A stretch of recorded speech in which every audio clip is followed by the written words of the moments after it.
नमस्कार दोस्तों, मैं गोविंद सिंह सैनी आज फिर से आपके सामने वही टॉपिक जो महिला एवं बाल अपराध जो टॉपिक है उसके बारे में चर्चा चल रही थी, उसी के बारे में आगे बढ़ते हैं।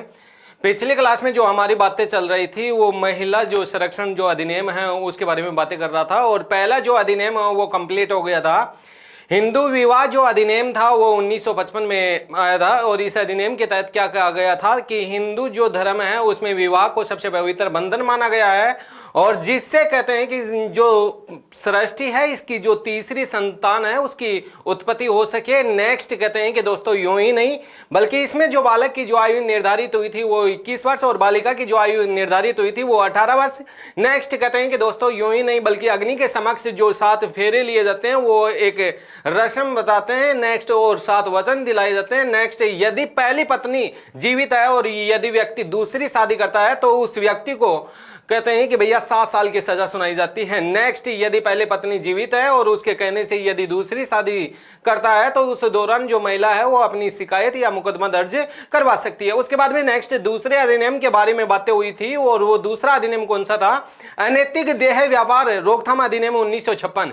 इस अधिनियम में मैंने ये कहा था कि जो वेश्यावृत्ति जो बढ़ रही जो वेश्यावृत्ति है उसमें जो व्यापार किया जाता है उसको रोकथाम और कहते हैं कि इसमें सुधार के लिए यह अधिनियम लाया गया या बनाया गया था। नेक्स्ट कहते हैं कि दोस्तों इस अधिनियम में कुछ बिंदु मैंने बताए थे, 7 बिंदु बताए थे। पहला बिंदु यह बताया था कि कोई जो व्यक्ति है वो किसी बच्चे या बालिका या नाबालिग के द्वारा जो किए गए जो वेश्यावृत्ति की कमाई पर निवास करता है तो उस व्यक्ति को सजा तो दी जाएगी लेकिन कम से कम 7 वर्ष और अधिकतम जो सजा दी जाएगी वो 10 वर्षों की दी जाएगी। उसके बाद में दूसरा पॉइंट मैंने ये बताया था कि कोई जो व्यक्ति है वो वेश्यावृत्ति के पैसों से जीवन यापन करता है तो उस व्यक्ति को कहते हैं कि सजा तो दी जाएगी लेकिन कहते हैं कि 2 वर्ष की सजा दी जाएगी। उसके बाद में मैंने यूं भी कहा था कि यदि 18 वर्ष से जो कम आयु का जो बालक है और उसको वेश्यावृत्ति करने के लिए या गैर कानूनी संभोग करने के लिए यदि फुसलाया जाता है, बहलाया जाता है तो उस व्यक्ति को सजा तो दिलाई जाएगी लेकिन 10 वर्ष की सजा दिलाई जाएगी। उसके बाद में मैंने ये कहा था कि विदेशी जो लड़कियों का जो आयात होता है यानी लाया जाता है गैर संभोग कार्य के लिए 21 वर्ष से कम हो तो ऐसी स्थिति में भी या करवाने या करने के लिए तो ऐसी स्थिति में कहते हैं कि साहब उस व्यक्ति को सजा तो दी जाएगी लेकिन 10 वर्ष की दी जाएगी। उसके बाद में नेक्स्ट 5वां जो बिंदु मैंने यूं 6वां बिंदु मैंने यूं बताया था कि जो वेश्यावृत्ति अधिकारियों के लिए बच्चों का बेचा जाता है तो ऐसी स्थिति में भी कहते हैं कि उस व्यक्ति को 10 साल की सजा होगी। और मैंने यूं कहा था कि जो सार्वजनिक स्थान होते हैं उन पर अश्लीलता का प्रदर्शन करता है तो उस दौरान कहते हैं कि भैया सजा तो होगी लेकिन 3 माह की सजा होगी। और उसके बाद में नेक्स्ट जो बिंदु बताया था मैंने बच्चों का जो वेश्यावृत्ति के लिए बच्चों को जो खरीदा जाता है तो उस दौरान भी कहते हैं कि साहब उस व्यक्ति को कितने साल की सजा होगी? 10 साल की सजा होगी। यहां तक हमारी जो बातें थी वो दोस्तों कंप्लीट हुई है। उसके बाद में नेक्स्ट जो अधिनियम आता है वो अधिनियम देख लो भाई, उत्तराधिकारी हिंदू उत्तराधिकारी। भैया मैं बात कर रहा हूं हिंदू उत्तराधिकारी अधिनियम के बारे में। ये हिंदू उत्तराधिकारी अधिनियम है और ये अधिनियम कहते हैं कि भैया कब पारित हुआ था, कब लागू हुआ था? ये अधिनियम भैया 1956 में लागू हुआ था। इसमें क्या कहा गया है तो देखो दोस्तों, इसमें कहा गया है कि जो माता पिता होती है, माता पिता होते हैं, उसकी जो संपत्ति होती है, संपत्ति उस पर जो अधिकार होता है वो कहते हैं कि भैया छोरे यानी कहने का मतलब लड़के का होता है, लड़के का। मैं कह रहा हूं कि इस अधिनियम के तहत क्या कहा गया कि माता पिता की जो संपत्ति होती है उसमें जो लड़के का अधिकार होता है उसी प्रकार से कहते हैं कि भैया उस संपत्ति में अधिकार किसका होगा? लड़की का होगा। किसका होगा? लड़की को होगा। तो कहने का मतलब ये हिंदू उत्तराधिकारी जो अधिनियम है इसमें यह बात कही गई है कि माता पिता की जो संपत्ति है उसमें लड़के और लड़की का जो बराबरी का हिस्सेदारी होगी। उसके बाद में नेक्स्ट एक अधिनियम आता है। अधिनियम कौन सा आता है? दहेज निषेध अधिनियम। दहेज को जड़ से समाप्त करो, ये अधिनियम। इस अधिनियम के बारे में मैंने ये बताया था कि साहब ये 1961 की बातें हैं। कब की बातें हैं? 1961 की। भैया एक एक बिंदु देखना, ध्यान से देखना भैया। इसके बारे में क्या कहा जाता है? विवाह से पहले भैया विवाह से पहले भी भैया मैं कह रहा हूं कि दहेज है वो लिया जाता है। पहले भी क्या लिया जाता है? दहेज लिया जाता है। और विवाह के बाद भी दहेज लिया जाता है, बाद भी दहेज लिया जाता है। और कहते हैं कि यूं ही नहीं, विवाह के समय भी क्या लिया जाता है? दहेज लिया जाता है दोस्तों। अब इसके संदर्भ में देखो, ये जो अधिनियम बना था, ये कहते हैं कि भैया मैं बातें कर रहा हूं 26 जून की, 26 जून 1961 को ये पारित हुआ था ये अधिनियम। ये अधिनियम पारित कब हुआ था? 26 जून 1961 को। नेक्स्ट, ये अधिनियम दोस्तों लागू तो हुआ था, लेकिन लागू कब हुआ था? तो कहते हैं कि 1 जुलाई 1961 को, 1 जुलाई 1961 को यह अधिनियम लागू हुआ था। उसके बाद में नेक्स्ट, अभी जो बात कर रहे हैं वो दहेज निषेध अधिनियम के बारे में 1961। इसमें कहा गया है कि विवाह से पहले भी, विवाह के समय भी और विवाह के बाद में भी क्या दहेज लिया जाता है। वो कहते हैं कि यह अधिनियम पारित कब हुआ था? 26 जून 1961 को। लागू कब हुआ था? 1 जुलाई 1961 को। नेक्स्ट, इससे संबंधित जो धाराएं हैं वो देख लो।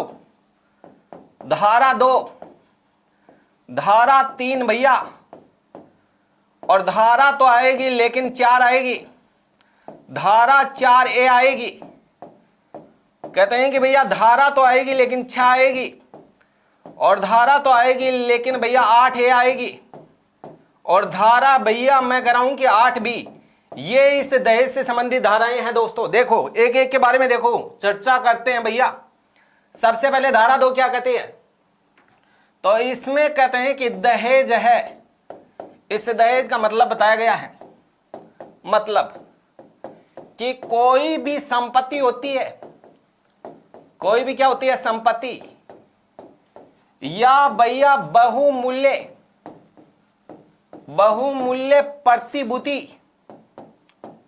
प्रतिभूति को लेना या लेने के लिए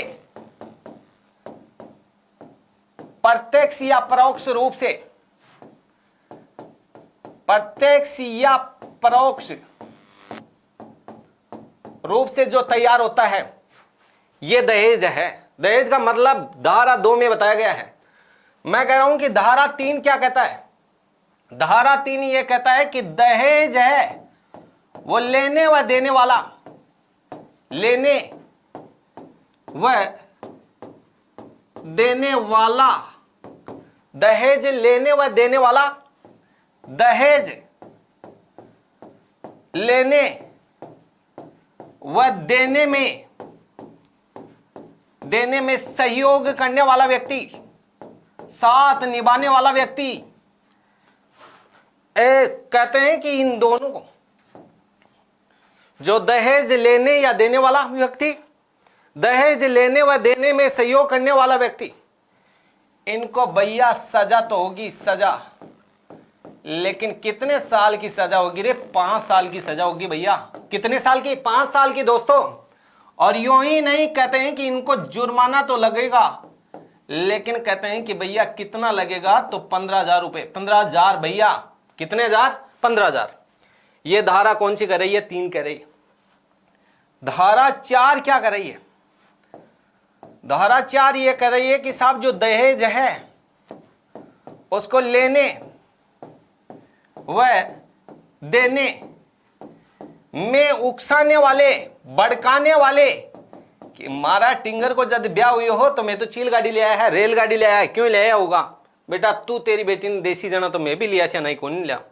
तो कहने का मतलब दहेज लेने व देने में उकसाने वाले व्यक्ति, छोरो नौकरी लागो, हेलीकॉप्टर चाहिए, इसकी मूसल का धजा बन रही है भाई, ठीक है। दहेज लेने व देने में उकसाने वाले व्यक्ति को कहते हैं कि भैया सजा तो होगी, लेकिन न्यूनतम सजा कहते हैं कि भैया 6 माह। कितने माह? 6 माह होगी। और अधिकतम जो सजा है, अधिकतम 2 वर्ष बताते हैं दोस्तों। कितने वर्ष? 2 वर्ष। नेक्स्ट कहते हैं कि इस पर जुर्माना तो लगेगा, लेकिन जुर्माना कितना लगेगा रे? तो 5,000 रुपए। ये पहले यह प्रावधान किया गया था, लेकिन ये जो दहेज जो उन्मूलन कानून 1961 है, इसमें संशोधन हुए हैं 1984 और 86 में। 1986 में इस जुर्माना राशि को 5,000 से बढ़ाकर कितने हजार रुपए कर दिया गया है? तो 10,000 रुपए कर दिया गया है भैया। कितने हजार रुपए? 10,000 रुपए। उसके बाद में नेक्स्ट, जो अभिभावक होते हैं लड़की के, जो माता पिता होते हैं वधू के, उस माता पिता से कहते हैं कि जो बेवकूफ होते हैं, जो दहेज मांग करते हैं, दहेज क्या करते हैं? मांग करते हैं, उस व्यक्ति को भी वही सजा मिलेगी जो इनको मिलती है, वही सजा मिलेगी जो इन व्यक्तियों को दी जाती है। 1986 में जो संशोधन हुआ था भैया, 1986 में क्या हुआ था? संशोधन हुआ था। और इस संशोधन में यह कहा गया था, क्या कहा गया था? कि साहब जो न्यूनतम सजा तो होगी इस मामले में, दहेज वाले मामले में न्यूनतम सजा तो होगी, लेकिन कितने माह? 6 माह होगी। और अधिकतम जो सजा होगी वो कितनी बताई? तो अधिकतम सजा तो बताई, लेकिन कहते हैं कि भैया 10 साल, 10 साल तक होगी। कितने साल तक? 10 साल तक। यदि मामला बिगड़ता है, कहने का मतलब मामला क्या होता है? बिगड़ता है, तो आजीवन कारावास भी हो सकता है। लेकिन यहां 1986 में जो संशोधन हुआ उसमें न्यूनतम सजा 6 माह और अधिकतम सजा 10 साल। भैया ये इतना मामला समझ में आया क्या? अभी तक धाराएं 4 ही हुई हैं। देखो, पहली धारा के बारे में मैंने क्या बताया कि इसमें दहेज का मतलब है, मतलब क्या है कि कोई जो संपत्ति है या बहुमूल्य जो प्रतिभूति है वो लेना, और लेने के लिए प्रत्यक्ष या परोक्ष रूप से सहमति देना या तैयार रहना, तो उसको दहेज का मतलब माना गया। धारा 3 क्या कहती है? दहेज लेने व देने वाला व्यक्ति और दहेज लेने व देने में सहयोग करने वाला व्यक्ति, उसको सजा तो होगी, लेकिन कितने वर्ष की? 5 वर्ष की। और उसके लिए जुर्माना कितना? 15,000 रुपए। नेक्स्ट, धारा 4 क्या कह रही है? दहेज लेने व देने में उकसाने वाले व्यक्ति को जो सजा तो होगी, लेकिन न्यूनतम 6 माह और अधिकतम 2 वर्ष। जुर्माना पहले 5,000 रुपए, 1986 में यह जुर्माना बढ़ाकर कितने हजार रुपए कर दिया गया? 10,000 रुपए। यदि लड़की है, उसके माता पिता से, अभिभावक से दहेज जो व्यक्ति मांगता है, तो उसके लिए भी वही सजा होगी, या जो माता पिता दहेज देते हैं उनके लिए भी वही सजा होगी। नेक्स्ट, 1986 में संशोधन कर दिया गया और कहा गया कि न्यूनतम सजा इसमें कितने? 6 माह की, और अधिकतम सजा कितने? 10 साल की होगी। ये यहां तक धारा 4 तक तुमको समझ में आया होगा। उसके बाद में नेक्स्ट धारा आएगी, लेकिन भैया 4A आती है। ये क्या कहती है?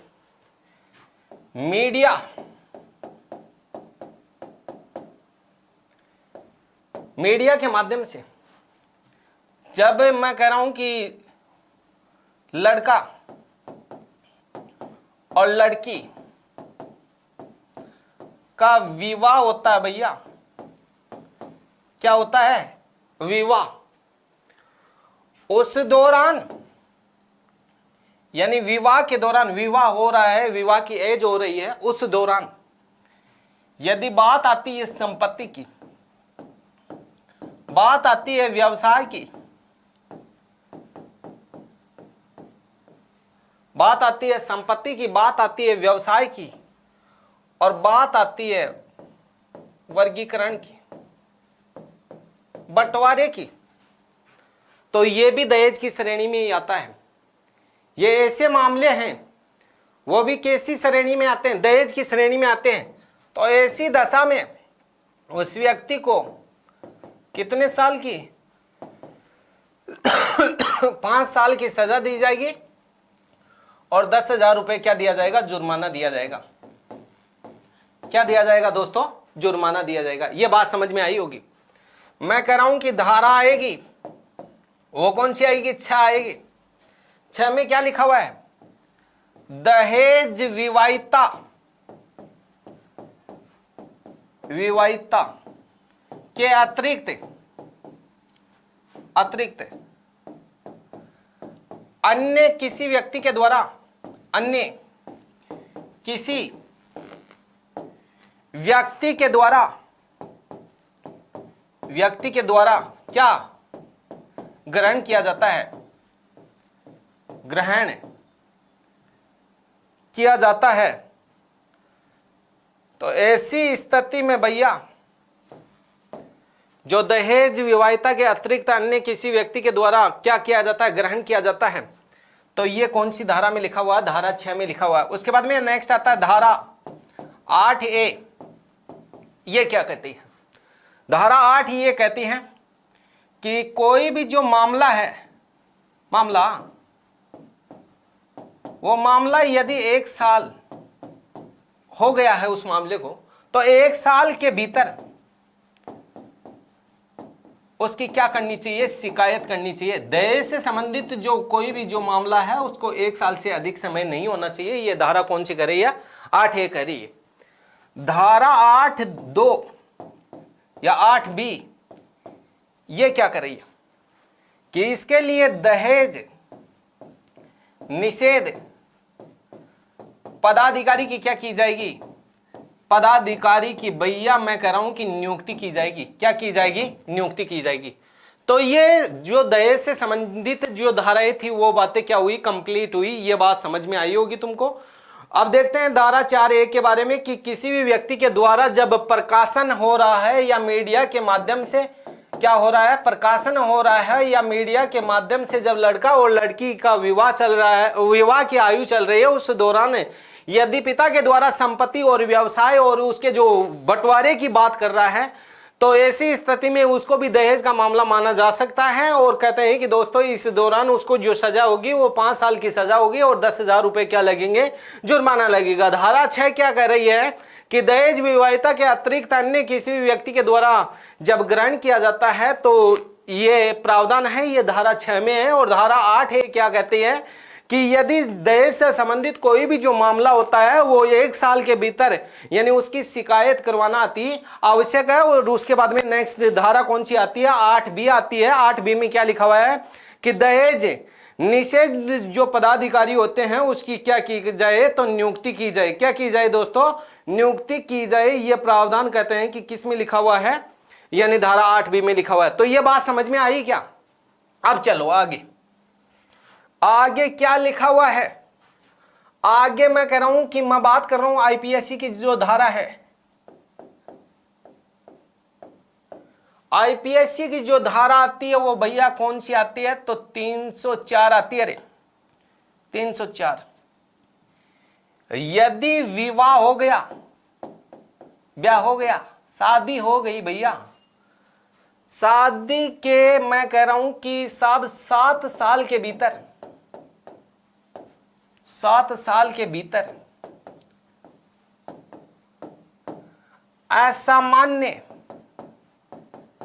असामान्य तरीके से यदि मैं कह रहा हूं कि जो लड़की है वधू, उस वधू कहते हैं कि सब बेचारी मर जाती है, निधन हो जाता है, निधन होता नहीं करवाया जाता है। ऐसी स्थिति में विवाह के 7 साल के भीतर असामान्य रूप से जब वधू का निधन हो जाता है तो क्या होता है, तो उससे संबंधित जो पहले कोई मामला है, यानी न्यायालय में यह सिद्ध हो जाए कि साहब इसकी जो मृत्यु से पहले इसका दहेज से संबंधित कोई मामला आया था, दहेज से संबंधित क्या आया था, कोई मामला आया था, तो ऐसी स्थिति में जो पतिदेव हैं, पति और उसके जो रिश्तेदार हैं जो इस षड्यंत्र में साथ दे रहे हैं, रिश्तेदार,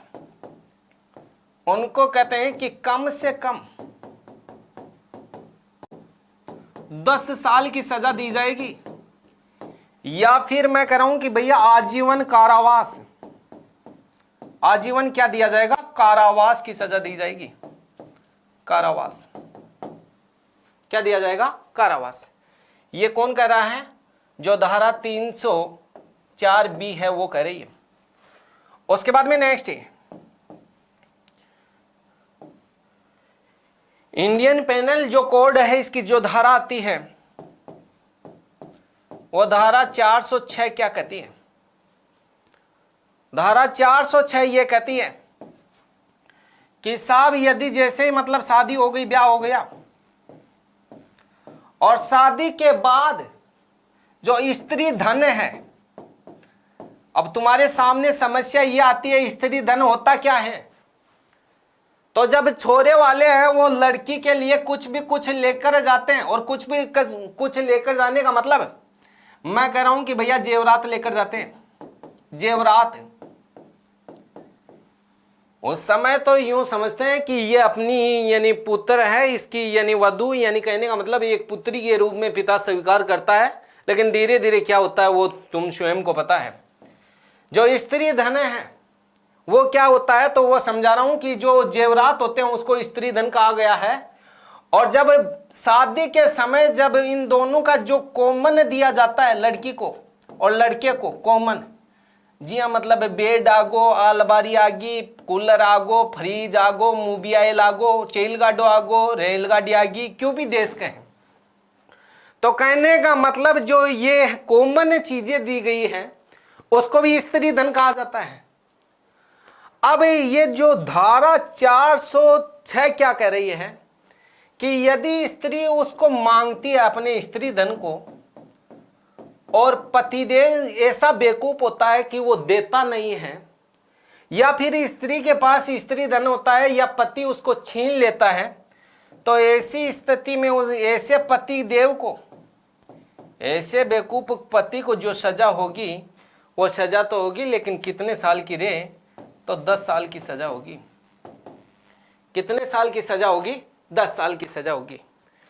उसके बाद में नेक्स्ट कहते हैं कि आईपीएससी की जो धारा आती है वो कौन सी आती है, तो आईपीएससी की जो धारा आती है वो 398 ये आती है।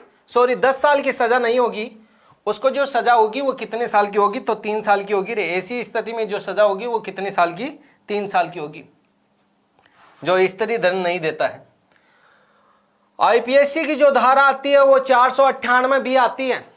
इसमें क्या लिखा हुआ है कि यदि कोई जो स्त्री है उसको ऐसे बेवकूफ जो परिवार वाले जो पति होते हैं, पति भी बेवकूफ हो सकते हैं, कोई जरूरी नहीं, उसके माता पिता भी बेवकूफ हो सकते हैं, कोई जरूरी नहीं। कुछ परिवार होते हैं जो यूं नहीं समझते कि ऐसा अपनी पुत्री के साथ हो तो क्या होगी ऐसी दशा, वो ऐसे तो समझते नहीं है। लेकिन पराई जो यानी लड़की आती है उसके साथ अत्याचार करते हैं, दुर्व्यवहार करते हैं।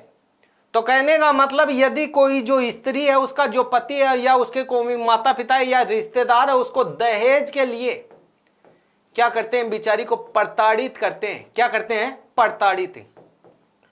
तो ऐसी स्थिति में आईपीएससी की जो धारा 498 बी के तहत उस व्यक्ति को जो सजा तो होगी, लेकिन कितने साल की होगी? 3 साल की सजा होगी।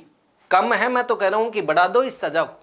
अरे भैया ये बात समझ में आई क्या? सबसे पहले जो आईपीएससी की जो धारा है वो 403 के बारे में हमने पढ़ा कि विवाह के 7 साल के भीतर यदि किसी पत्नी की या किसी भी जो महिला की असामान्य रूप से मौत हो जाती है, लेकिन उसका जो पहले जो मामला जा चुका है या न्यायालय में यह सिद्ध कर दे कि इसको दहेज के लिए प्रताड़ित किया गया है और उसके बाद में इसका मर्डर किया गया है, तो ऐसी स्थिति में यह साबित हो जाता है, तो ऐसी स्थिति में पति और इसके रिश्तेदार को कम से कम 10 साल की सजा होगी या फिर आजीवन कारावास भी हो सकता है। आईपीएससी की जो धारा 406 में क्या लिखा हुआ है कि यदि जब स्त्री है वो अपना स्त्री धन मांगती है और पति देता नहीं है या पति उसका स्त्री धन है वो छीन लेता है, तो ऐसी स्थिति में उस पति को कितने साल की सजा होगी? 3 साल की सजा होगी। उसके बाद में आईपीएससी की जो धारा है वो 498 बी क्या कहती है कि साहब यदि कोई भी जो स्त्री है उसको दहेज के लिए प्रताड़ित किया जाता है, तो आईपीएससी की जो धारा है वो 498 के तहत उस महिला को उस पुरुष को कहते हैं कि कितने साल की सजा दी जाएगी? 3 साल की सजा दी जाएगी। यहां तक बातें समझ में आई होगी। मैं कह रहा हूं कि भैया एक आता उपहार। उपहार क्या होता है? दहेज में एक आता है उपहार कि स्त्री धन और उपहार। उपहार का मतलब यह होता है कि पति और उसके जो रिश्तेदारों को कुछ दिया जाता है, उसको उपहार कहा जाता है। अब सुनो रे, देखो ये जो दहेज उन्मूलन कानून बना था, दहेज उन्मूलन कानून, ये बना कैसे था? तो ये संयुक्त अधिवेशन के माध्यम से बना था। कौन से अधिवेशन के माध्यम से? संयुक्त अधिवेशन के माध्यम से।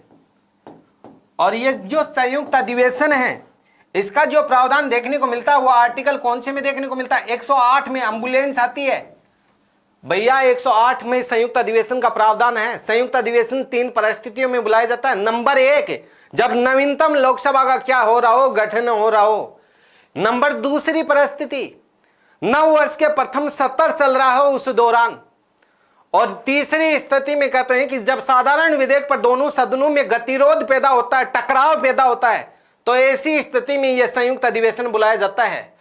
2 परिस्थितियों में जब संयुक्त अधिवेशन बुलाया जाता है तो राष्ट्रपति के द्वारा विशेष अभिभाषण, विशेष लेक्चर दिया जाता है। लेकिन तीसरी परिस्थिति में जब संयुक्त अधिवेशन बुलाया जाता है तो कोई भी जो कोई कानून है उसका निर्माण होता है। और अब तक ऐसा संयुक्त अधिवेशन जो बुलाने का कार्य कौन करता है? तो राष्ट्रपति करता है। और संयुक्त अधिवेशन की जो अध्यक्षता कौन करता है? तो लोकसभा अध्यक्ष करता है। अब तक संयुक्त अधिवेशन कितनी बार बुलाया गया है? तो 3 बार बुलाया गया है, 1961 में, 1978 में और 2002 में। 1961 में जो कानून बना था वो दहेज को जड़ से समाप्त करो, और 1978 में जो कानून बना था वो बैंकिंग सेवाओं से संबंधित, और 2002 में जो कानून बना था वो आतंकवाद को जड़ से समाप्त करो। 1961 में जो कानून बना था ये दहेज उन्मूलन कानून, उस समय जो कहते हैं कि राष्ट्रपति किसको बताते हैं? तो डॉक्टर राजेंद्र प्रसाद को बताते हैं। जबकि प्रधानमंत्री कौन था रे? तो पंडित जवाहरलाल नेहरू था। और उस समय इस बैठक की अध्यक्षता किसने की थी? तो अनंत सेन आयंकर ने, यानी ये लोकसभा अध्यक्ष था। अब तुम्हारे सामने क्वेश्चन ये आता है कि साहब जो कानून होता है, कानून यानी जो अधिनियम होता है, कुछ स्टूडेंट पूछ रहे थे कि अधिनियम है। देखो दोस्तों, मैं पहले स्त्री जो अपराध है उसके अधिनियमों की बात कर रहा हूं। कुछ बच्चे बोल रहे थे कि साहब ये अधिनियम नहीं बताया, ये अधिनियम नहीं बताया, वो बालकों से संबंधित अधिनियम है। अभी यहां जो बात कर रहा हूं वो महिला संरक्षण से संबंधित जो अधिनियम है उसके बारे में बात कर रहा हूं। एक एक अधिनियम बता रहा हूं। अब ये जो अधिनियम बनता कैसे है, तो ये बातें भी मैंने जो स्टूडेंट मेरे से पॉलिटिकल साइंस पढ़ा है उनको तो मैं बताया हूं कि अधिनियम कानून बनता कैसे है। सबसे पहले जो कैबिनेट स्तर के मंत्री होते हैं ये विधेयक की क्या तैयार करते हैं? रूपरेखा तैयार करते हैं। और रूपरेखा तैयार करने के बाद कहते हैं कि ये जो विधेयक है उसकी सामान्य जानकारी अपने अपने सदन के सदस्यों को देते हैं। यानी कैबिनेट स्तर का जो मंत्री होता है वो लोकसभा का भी होता है और राज्यसभा का भी होता है। सामान्य जानकारी इसको देते हैं। और उसके बाद नेक्स्ट इस विधेयक की जो लिखित पत्रावली है वो लोकसभा अध्यक्ष को देते हैं। पहला चरण यहां तक चलता है अधिनियम का। दूसरे चरण में लोकसभा अध्यक्ष इस विधेयक के लिए समय और तारीख निर्धारित करता है। और उस समय और तारीख पर विधेयक की कहते हैं कि साहब बारीकी से जांच होती है। बारीकी से जांच होने के बाद यदि विपक्ष ये कहता है कि इसमें संशोधन करना चाहते हैं तो एक समिति का गठन किया जाता है। और उस समिति का नाम बताते हैं परवर समिति। कौन सी समिति बताते हैं? परवर समिति। लोकसभा की परवर समिति अलग होती है, राज्यसभा की अलग होती है। इन दोनों की संयुक्त भी हो सकती है। यदि लोकसभा की परवर समिति होती है तो उसमें 30 सदस्य होते हैं, और राज्यसभा की परवर समिति होती है तो 15 सदस्य होते हैं। कुल परवर समिति, संयुक्त परवर समिति होती है तो 45 सदस्य होते हैं। परवर समिति अपनी रिपोर्ट देती है लोकसभा अध्यक्ष को, लेकिन ये लोकसभा अध्यक्ष पर निर्भर करता है कि इस रिपोर्ट को माने या न माने। उसके बाद में नेक्स्ट ये विधेयक है वो किसके पास जाता है? राष्ट्रपति के पास जाता है। और राष्ट्रपति उस विधेयक को पुनर्विचार के लिए संसद में लौटा देता है। पुनर्विचार करने के बाद संसद वापस राष्ट्रपति के पास भेजती है। और राष्ट्रपति के पास ये जब ये विधेयक पहुंचता है तो राष्ट्रपति उस पर क्या करेगा? हस्ताक्षर करेगा। हस्ताक्षर करने के बाद वह विधेयक क्या बन जाता है? अधिनियम बन जाता है भैया, कानून बन जाता है। क्या बन जाता है? कानून। तो यहां तक बात समझ में आई क्या दोस्तों? देखो यहां तक तुमको बात समझ में आई होगी, आशा मैं तो यही करता हूं। और बाकी नहीं आई तो एक बार देख लो, फिर से देख लो। हिंदू उत्तराधिकारी अधिनियम 1956 है। इसके बारे में मैंने यह बताया था कि माता पिता की जो संपत्ति होती है उसमें लड़के और लड़की का जो अधिकार होगा वो बराबर का होगा। दूसरा बताया था दहेज निषेध अधिनियम, ये 1961। इसके बारे में मैंने ये बताया था कि 26 जून 1961 को पारित हुआ और लागू 1 जुलाई 1961 को हुआ। इसमें दहेज है ये विवाह से पहले भी लिया जाता है, विवाह के समय भी लिया जाता है और विवाह के बाद भी लिया जाता है। उसके बाद में नेक्स्ट दूसरी जो मैंने बताया था उसमें धाराएं बताई थी। धाराओं में क्या बताया था कि सबसे पहले धारा 2 आती है, धारा 3 आती है, 4 आती है, 4A आती है, 6 आती है, 8A आती है और 8B आती है। धारा 2 में मैंने ये बताया कि दहेज का जो मतलब है वो कोई संपत्ति या बहुमूल्य जो प्रतिभूति है उसका लेना या लेने के लिए प्रत्यक्ष या परोक्ष है। उसके बाद में धारा 3 में मैंने बताया कि दहेज लेने वाला व्यक्ति या जो देने वाला व्यक्ति है या इनको क्या जो सहयोग करने वाला व्यक्ति है उनको 5 साल की सजा होगी और कहते हैं कि उसके लिए जो जमानत जब्त जो जुर्माना है वो 15,000 रुपये निर्धारित किया गया था। उसके बाद में मैं नेक्स्ट धारा 4 के बारे में मैंने ये बताया कि दहेज लेने व देने में उकसाने वाले व्यक्ति को न्यूनतम जो सजा होगी वो 6 माह की और अधिकतम सजा होगी वो 2 वर्ष की। और जुर्माना पहले 5,000 रुपये था, लेकिन 1986 में इस जो अधिनियम था 1961 का, इसमें 1984 और 1986 में संशोधन किया गया, जिसके तहत ये जुर्माना बढ़ाकर कितने हजार रुपये कर दिया, 10,000 रुपये। अभिभावक से कोई दहेज मांगता है तो वही सजा का प्रावधान इसमें देखने को मिलता है। 1986 में संशोधन में कहा गया कि न्यूनतम जो सजा दी जाएगी वो 6 माह की और अधिकतम सजा दी जाएगी वो 10 साल की दी जाएगी। उसके बाद में नेक्स्ट जो धारा 4A है वो क्या कहती है कि प्रकाशन और मीडिया के माध्यम से यदि लड़का और लड़की की जो विवाह है उसके अपर के समय यानी बात करें पिता किसका बंटवारे के लेकर, संपत्ति को लेकर या व्यवसाय को लेकर, तो ऐसी स्थिति में उसको 5 साल की सजा होगी और 10 साल का 10,000 रुपये जुर्माना लगेगा। धारा 6 क्या कहते हैं कि दहेज विवाहिता के अतिरिक्त अन्य किसी व्यक्ति के द्वारा ग्रहण करना। और धारा 8 है कि में क्या लिखा हुआ है कि मामला 1 साल के भीतर है, यानी जैसे ही दहेज का कोई मामला आता है तो 1 साल के भीतर है यानी इसकी शिकायत होनी चाहिए। और धारा 8B में क्या लिखा हुआ है कि दहेज निषेध पदाधिकारी की नियुक्ति करना। उसके बाद में नेक्स्ट कहते हैं कि दोस्तों यूं ही नहीं बल्कि मैंने IPSC की जो धारा बताई है वो 304B में मैंने ये कहा कि 7 साल के भीतर यदि किसी भी लड़की का असामान्य रूप से निधन हो जाता है और उसके दहेज का मामला यदि कोर्ट में सिद्ध होता है तो इस दौरान उस व्यक्ति या उसके जो रिश्तेदार हैं उसको कम से कम 10 साल की सजा और अधिकतम है ये आजीवन कारावास हो सकता है। धारा जो आती है वो 406 आती है, उसमें लिखा हुआ है कि यदि स्त्री धन वापस नहीं दिया जाता है या छीन लिया जाता है तो ऐसी स्थिति में उस पति को 3 साल की सजा होगी। और IPSC की जो धारा है वो 498B के तहत क्या कहा गया है कि साहब जो स्त्री है उसको दहेज के लिए प्रताड़ित किया जाता है तो ऐसी स्थिति में कहते हैं कि साहब उस व्यक्ति को भी कितने साल की सजा होगी। उसके बाद में नेक्स्ट कहते हैं कि दोस्तों मामला यहाँ तक होता तो ठीक था, लेकिन मैंने ये बता दिया कि जो दहेज जो उन्मूलन कानून है ये संयुक्त अधिवेशन के माध्यम से यानी बना है। संयुक्त अधिवेशन अब तक कितनी बार बुलाया गया है तो 3 बार बुलाया गया है। मैंने 1961, 1978 और कहते हैं कि दोस्तों 2002 में बताया है। नेक्स्ट संयुक्त अधिवेशन की जो अध्यक्षता करता है वो लोकसभा अध्यक्ष करता है। और उसके बाद में नेक्स्ट मैंने ये भी बताया है कि कानून किस प्रकार से बनता है। तो बाकी जो चर्चा करेंगे वो